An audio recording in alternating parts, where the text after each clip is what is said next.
komunitetit shqiptar dhe në anën tjetër deputetëve që përfaqësojnë komunitetet jo shumicë.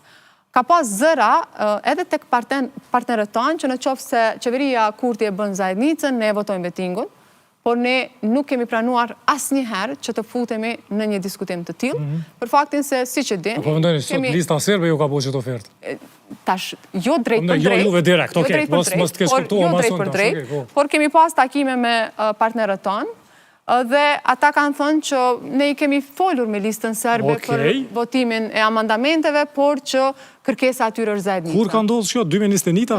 Jo, 2022 e tutje, 2022-2023 në këtë periudhë.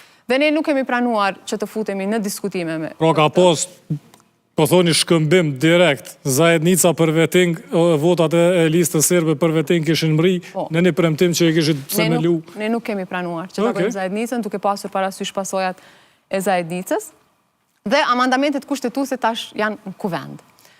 Reforma në Këshillin Prokurorial pas 2 viteve, se 2 herë zi, opozita e kishte dërguar në gjykatën kushtetuese, ka kaluar, edhe gjykata kushtetuese ka dhënë dritën e gjelbër, dhe fatmirësisht, ndonë se me vonesë, se na kanë vonuar, por kjo do të bëhet, në janar do të zvoglohet numri antarëve të Këshillit Prokurorial. Për ta sqaruar, antarët e Këshillit Prokurorial, Këshilli ka 13 antarë, 3 zgjedhën nga kuvendi dhe 10 janë prokuror. Në përbërjen e re, do tjetë 7 antarë, 3 prokuror, 3 të zgjedhur nga kuvendi dhe krye prokurori shtetit, pra balans dhe eliminim i korporatizmit për brenda sistemit prokurorial. Ju po e shihni se çka ndodh sot me sistemin prokurorial, qëtësisht me Këshillin Prokurorial, interesat e grupacioneve, domethënë të ndryshme për brenda Këshillit, 2-3 grupe, i shtyjnë përpara interesat e personave të vet, interesat e tyre që i kanë me njerëz që shërbejnë të ardhmen.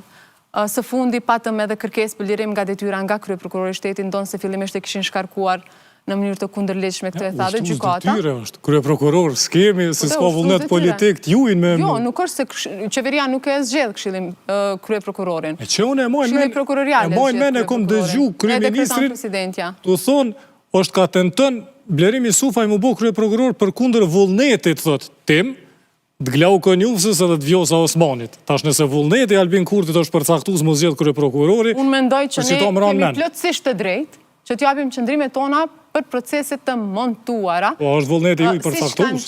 Siç kanë qenë kjo me zgjedhjen e Blerimit Sufajt krye prokuror. Ka reaguar ambasada amerikane, zyra BE-s, ambasada gjermane, gjitha, si me thonë ambasadat pothuajse kryesore Quinti në Republikën e Kosovës, shoqëria civile që ka monitoruar procesin, dhe natyrisht kemi reaguar edhe ne, sepse ai proces ka qenë paraprakisht i planifikuar dhe i koordinuar se kush do të bëhet kryeprokuror i shtetit. Prandaj presidenti Osmani në një konferenci që dini ka dhënë arsyet sepse jo. Unë mendoj që më mirë ta kemi një ushtrues detyre se sa një kryeprokuror si Blerimi Sufaj. Dhe në këtë drejtim, unë po ashtu po theksoj që kompetencat e ushtruesit detyrës krye prokurorit nuk janë, si me thënë, më pak se sa po të ishte krye prokuror me mandat 7 vjeçar. I ka të njëjtat. Por që, natyrisht, që do të ishte mirë që Kosova të kishte krye prokurorin e zgjedhur dhe të propozuar nga Këshilli dhe dekretuar nga presidentja, por kjo fazë do të ndodhë me reformën në Këshillin Prokurorial.